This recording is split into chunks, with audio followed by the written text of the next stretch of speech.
This week on Jerusalem Dateline, Israelis head to the polls in a pivotal election that will chart the future for the Jewish state. What impact will President Trump have on the results? We'll take a look. Plus, the White House invites evangelicals to discuss the upcoming Middle East peace plan. And two rare discoveries from the ancient city of David bring people from the Bible to life. All this and more this week on Jerusalem Dateline.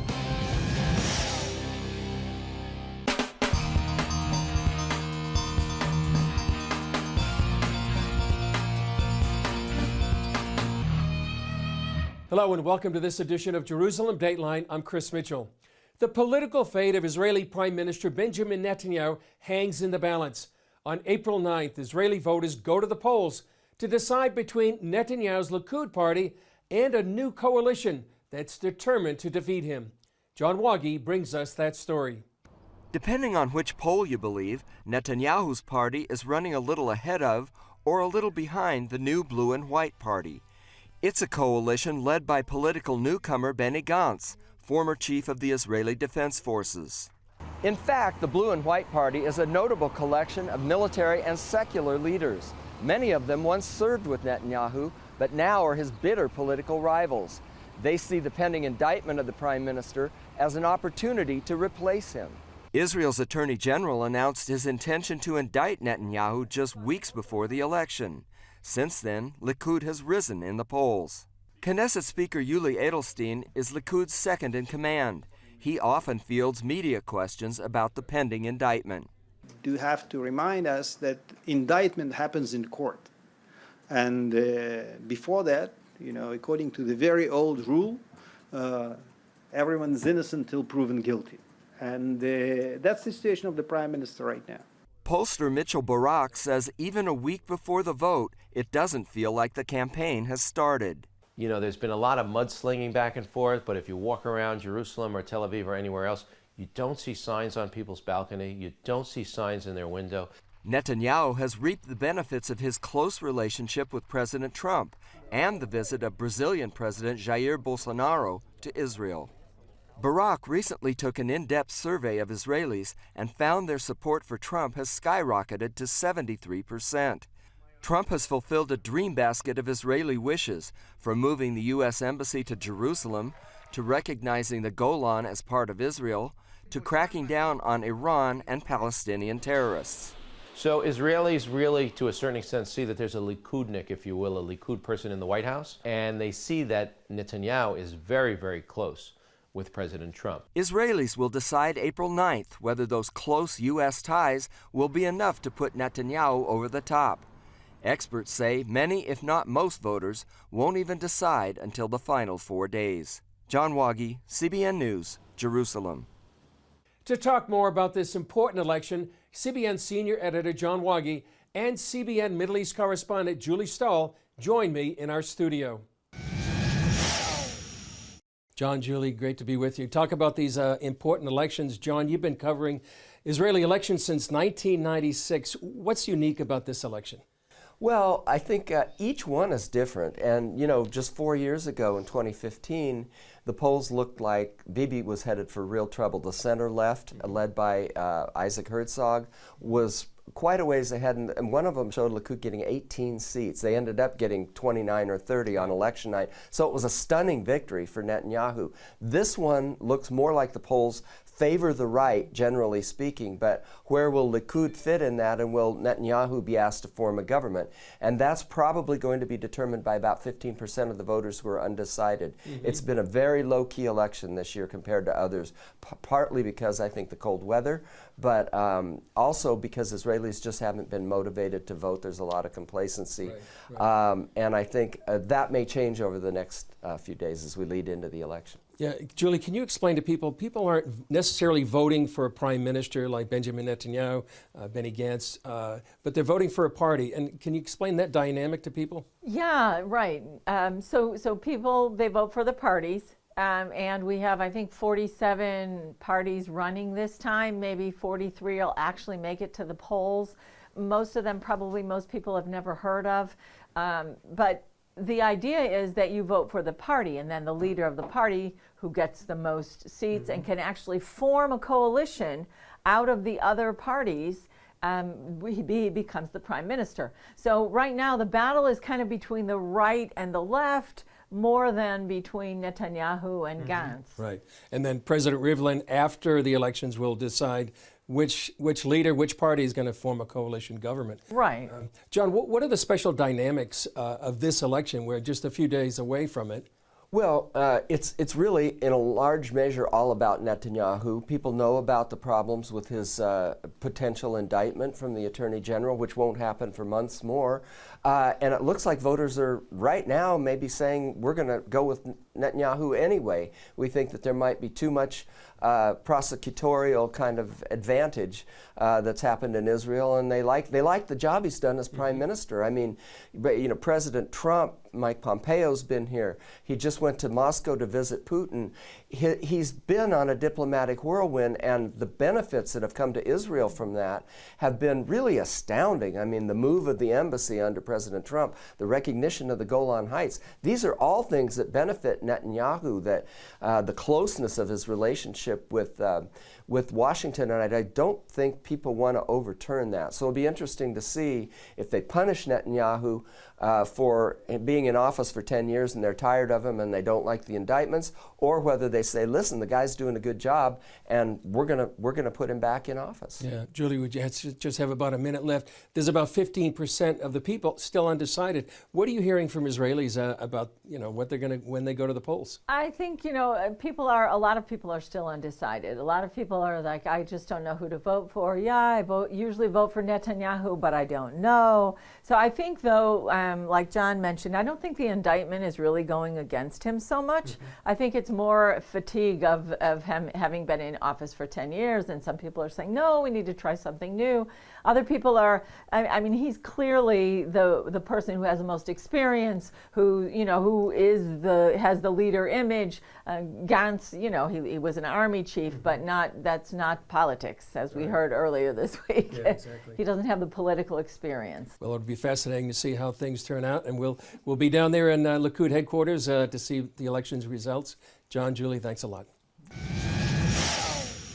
Less than a week before the elections, after 37 years, the body of an Israeli MIA has been returned home. Zachary Baumel, a dual U.S.-Israeli citizen, went missing during the 1982 Lebanon War.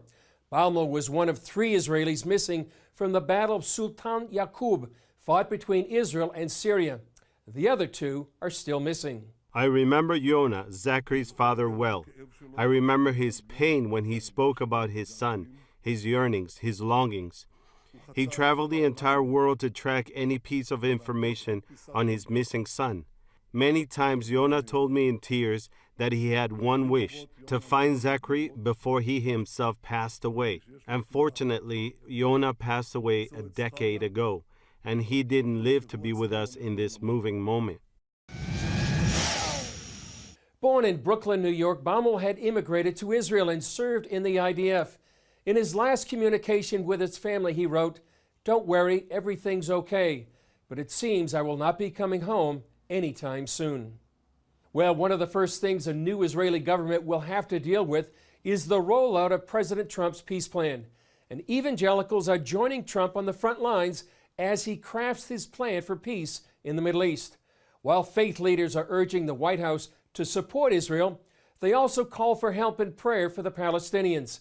CBN's White House correspondent Ben Kennedy brings us this story from Washington. We were stunned by that. Stunned that the White House wanted input from leaders like Pastor Jack Graham on Middle East peace. We talked about, of course, the sovereignty of Israel, that's very important for Christians, and particular Bible-believing Christians, that Israel has a right to exist and Jerusalem as its capital. In the meeting that included Secretary of State Mike Pompeo and the president's son-in-law Jared Kushner, Graham and others urged the security of Israel must be a priority. Making sure that Israel is safe. As long as people keep throwing bombs at Israel, it's going to be difficult to have peace. So everybody understands that. But at the same time, we talked about partnerships with Arab countries and governments that could be partners, and economic development, I think, will be a part of the plan. Another attendee, Pastor Jensen Franklin, agrees. Do you think this plan could actually stop the violence along the Gaza border? I believe there's a possibility. There's something that is working, and people like Jared Kushner and Jason Greenblatt and others are working diligently trying to find some middle ground. The middle ground could include a two-state solution. The challenge lies with the Palestinian Authority, who has refused to speak with the White House since President Trump recognized Jerusalem as Israel's capital. What needs to be in this plan to get the Palestinian Authority to the table to even talk? Opportunity. Everyone needs to live with hope. And so many Palestinian people are living without hope. God cares and loves the Palestinians and cares about them, and so do we in the evangelical community. But we cannot allow parts of Israel that serve so greatly to protect and secure the people of Israel to be given away. Coming up, a look at one of Israel's newest political parties and what makes it so unique.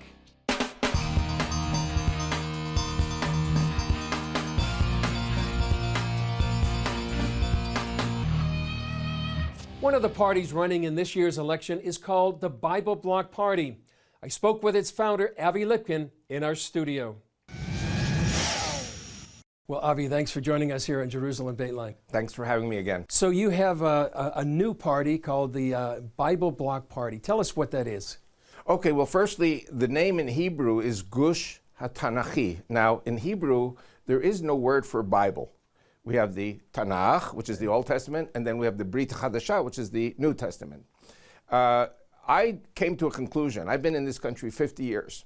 As you know, I've been speaking in Christian churches all over the world for decades, for 28 years. Yeah. And as I see the demography changing in Israel, I'm seeing a growth in a Christian population in Israel, which has absolutely no representation in our Knesset. Our Knesset is our parliament or our Congress. Having been born in the United States, raised on the lap of the American Revolution, I'm a sincere believer in no taxation without representation. Now, these Christians who live in Israel are citizens.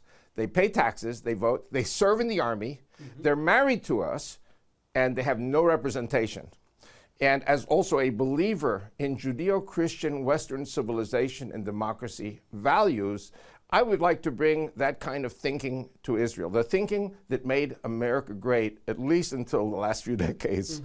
I think Israel has a great future, which will include many more Jews and Christians who will be coming home to Israel very soon as a result of terrorist jihad. Yeah. So you see this aliyah coming back here to Israel. And what kind of response have you had from Christians about this new party? Well, to be honest with you, a lot of Christians say, well, it's a wonderful idea, but it's very hard for us to believe that such a thing could actually happen. And that my son even said to me, Daddy, you're a prophet, but you're 300 years before your time. And I said to my son, no, son, 3 years before my time, which means tomorrow, mañana. And what we do have today is that 8% of our population is Christian or non-Jewish, according to the rabbis. 8% translates into 8 or 9 members of Knesset, and there are no Christian members of Knesset yet. The Muslims have 10 members of Knesset. They represent their constituency. The Christians are a constituency, and they have no representation. I wanted to add also that there are 3 million Jews who have lived in Christian countries who I think would be a potential constituency for this party because they want to bring this country into the Western civilization sphere. As you probably know, half of the Knesset is towards nationalism and socialism, secular, and half is from the Islamic world. There is no American Western civilization democracy, and I'm trying to bring that here. Right. We have about a minute left, Avi. Tell us the bottom line. What do you want people to take away from this new Bible Bloc Party? Well, I think the most important word is love. Sounds familiar? Reconciliation between Jews and Christians. I think that God has sent this fanatic terrorist threat to unite the Jews and the Christians from a common threat, which is threatening our civilization all over the world, not just in Israel, but Israel is on the front. Well, Avi, much success to you on April 9th at the elections. Thank you very much. And I wanted to say also that I've been in the churches 28 years. I've been campaigning 2.5 months in Israel. So the election campaign actually continues into the direction of the new elections, which will be maximum in 4 years, maybe again in 3 months. That's right. Well, come back and tell us about that when during the next election as well. That'll be great. Thank you. Thank you, Eddie. Up next, an historic visit by evangelical leaders to the Muslim nation of Azerbaijan.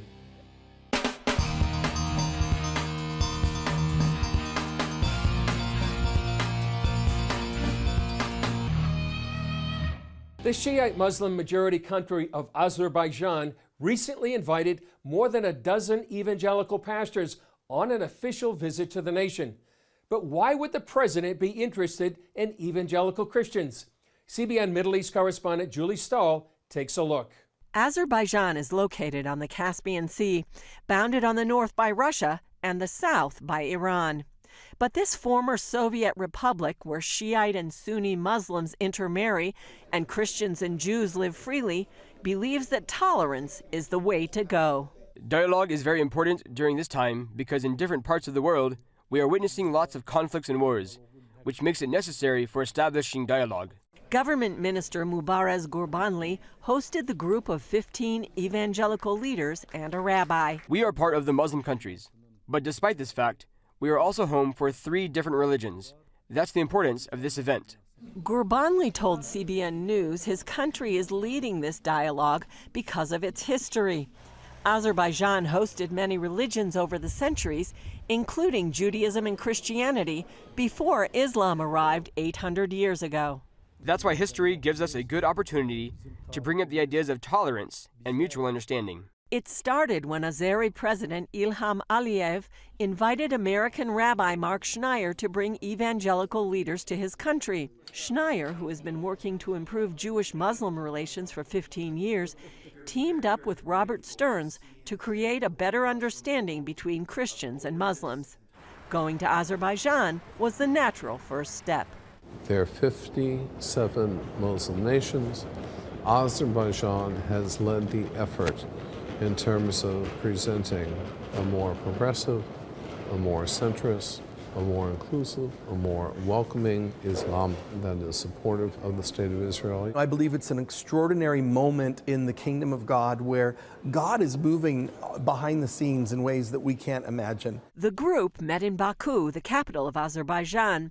Their first stop was the state cemetery and the Alley of Martyrs, where civilians massacred in a Soviet crackdown in 1990 are buried. Schneier's group was treated like royalty in this Muslim-majority country. Azeris say they're very proud of their nation, and one man told us the thing he likes best about his homeland is that they love hosting guests.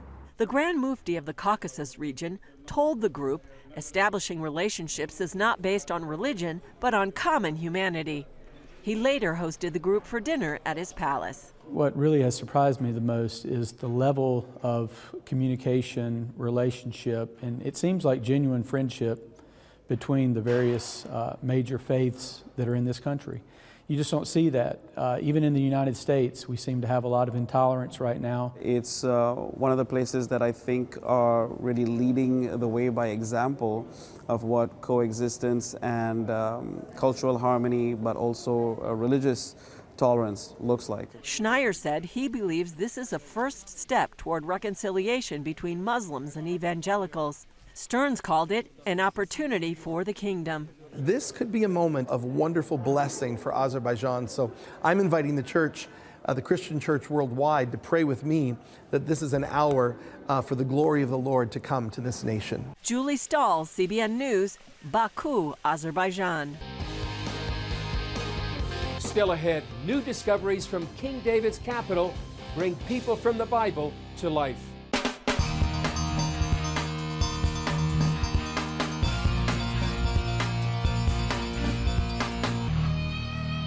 Israeli archaeologists have made 2 rare discoveries in the city of David, pointing to people mentioned in the Bible. I went down there to take a look and found out what makes these new finds so special. The discoveries came from here, the Givati excavation.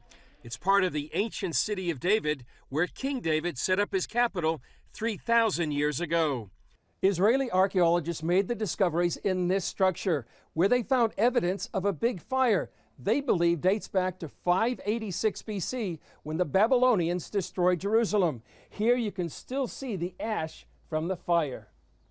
The discoveries are an ancient bulla and a seal. This is the bulla. A bulla is actually a tiny piece of clay that was attached to letters or jars in order to make sure that no one opened them without noticing. The bulla bore a special name. And this one says, to Natan Melech, the servant of the king. LeNatan Melech, Eved HaMelech. Now, the name Natan Melech is known from the Bible, from the book of Kings. While archaeologists can't say for certain this Natan Melech is the one mentioned in the Bible, Dr. Gerbovich from Hebrew University says the evidence is compelling. First, the name Natan Melech, which is rare. Second, the period. We're talking about the mid-7th century BCE, King Josiah. And third, the fact that we have the title. So Natan Melech was someone who was close to the king. For the archaeologists, the finds are like touching Jerusalem's history. This is very impressive for me, not only because of the history, because this is actually a snapshot for the history that happened here 2,600 years ago. These discoveries shed more light on ancient Jerusalem and paint a more complete picture of King David's city. Chris Mitchell, CBN News, the Givati excavation, the city of David. It was an amazing experience to see up close and personal the evidence of the destruction of Jerusalem by the Babylonians in 586 BC. It was like touching history, and one more sign of the connection of the Jewish people to their ancient capital. Well, from ancient discoveries to achievements out of this world. Technicians and supporters cheered the successful maneuver by Bereshit, Israel's Space IL spacecraft, on its way to the moon. The highly sophisticated maneuver took Bereshit out of an orbit around the Earth into a lunar orbit. Engineers compared it to the space equivalent of slamming on the brakes. This makes Israel the 7th country in the world to put a spacecraft in orbit around the moon. It also places Bereshit on track for its scheduled landing on the moon's surface April 11th. If successful, that would make Israel only the 4th country in the world to land a spacecraft on the moon.